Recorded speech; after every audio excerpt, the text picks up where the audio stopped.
దగ్ధం ఘటనల చుట్టూ ఏపీలో రాజకీయ మంటలు రేగుతున్నాయి. తమపై టీడీపీ బురద చల్లుతోందని వైసీపీ నేత మార్గాని భరత్ ఆరోపిస్తుంటే దానికి కౌంటర్ ఇచ్చారు టీడీపీ నేత బుద్దా వెంకన్న.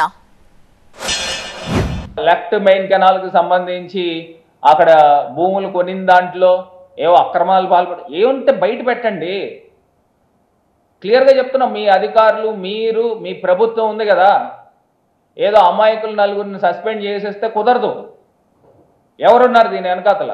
ధవళేశ్వరం ఫైల్స్ అని తీశారు, పాపం ఎవరో నలుగురిని సస్పెండ్ చేశాడు. నేను అడుగుతా ఉన్నా, అక్కడ ఏమున్నాయి? ఒకవేళ ఇప్పుడు ఆ ఫైల్స్ తగలబెట్టారని అంటే దాని వెనకాల ఒక ఎల్లయ్యో పుల్లయ్యో లేకపోతే నేనో లేకపోతే ఇంకొకటి ఉండాలి కదా. మరి వాళ్ళు ఎవరున్నారు, ఎవరు తగలబెట్టి ఇచ్చారు అది చెప్పాలి కదా.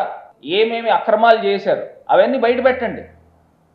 అంతేకాకుండా పోలవరం నింద ఇతని పైన పడుతుంది, ఈ తప్పిదాలు నింద ఇతని పైన పడుతుంది చంద్రబాబు గారి పైన అని ఏదో రకంగా ఒక ఇష్యూ డైవర్షన్కి ఓ డైవర్షన్ పాలిటిక్స్ స్టార్ట్ చేశారు.